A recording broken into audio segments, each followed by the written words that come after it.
Trojan family, Trojan gang, fight on forever's in the building.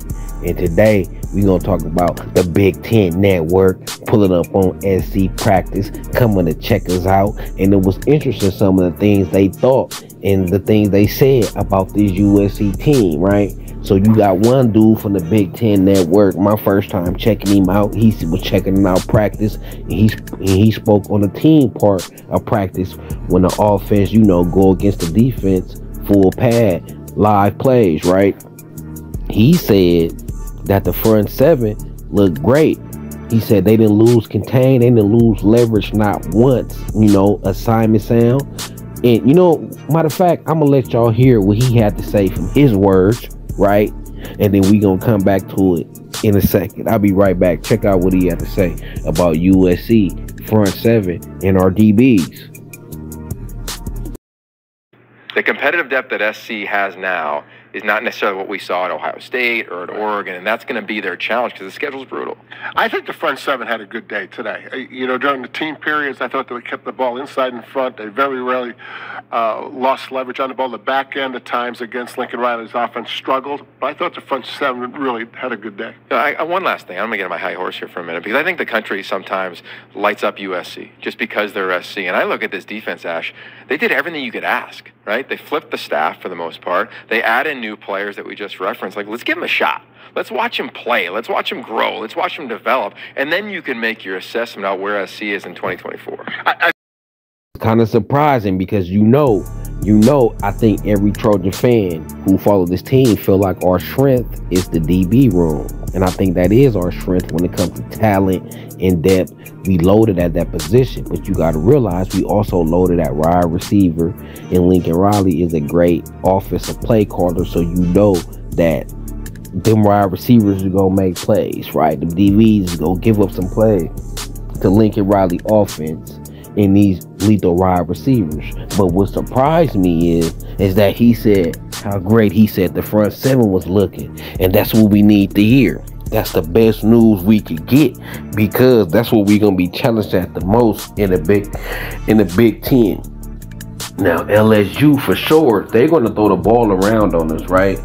They're gonna throw the ball around on us. So our DBs giving up plays, we need to fix that up. We need to patch that up, right? But during the season, we're mostly is going to be challenged in our front seven. Run game, play action game. Teams who will try to run us to the ground because they feel like that's our weakness. That's our weakness, especially depth in the defensive line, right? Depth in that front seven. So the fact that they look good, they look great, and they assignment sound, they ain't losing contain. From what he said, that let me know it wasn't no big run plays popped off. No, them big mega run plays we'll give up because somebody will lose assignment, lose containment, or a massive hole in the defense is opened up and part in the Red Sea. The running back just run right through the Red Sea in our defense.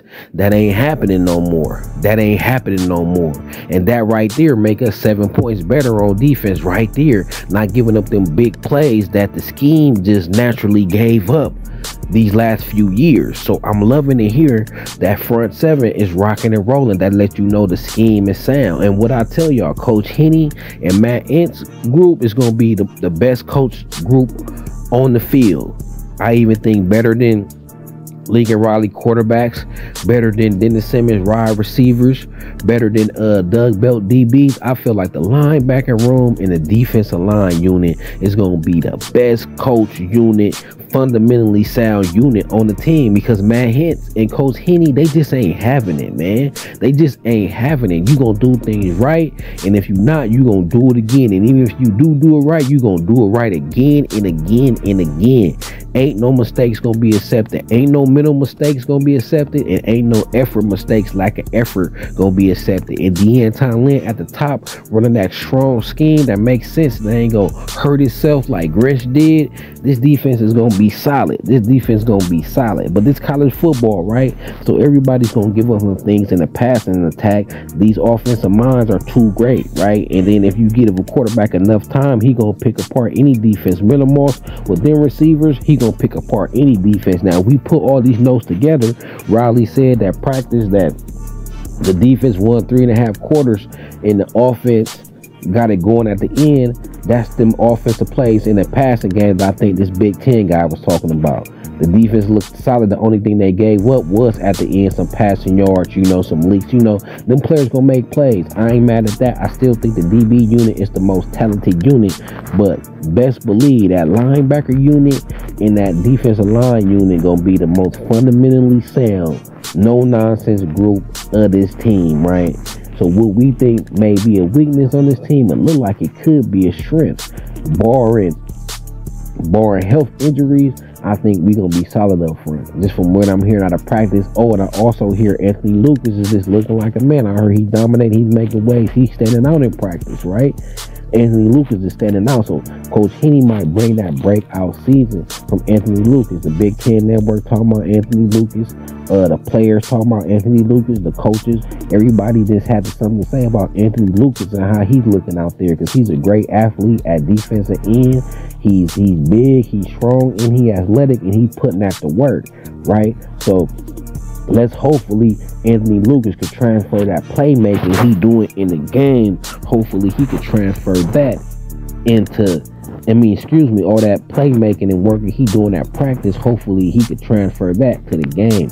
And I feel like with this new system with Coach Henny, I feel like he is. I feel like Anthony Lucas is going to turn the corner this year. So this one, what I'm hearing from practice, we know he got all the talent in the world. So if Anthony Lucas turn the corner, and we already got Bear, that's 2-star defense, that's 2 NFL players on the defensive line right there, period.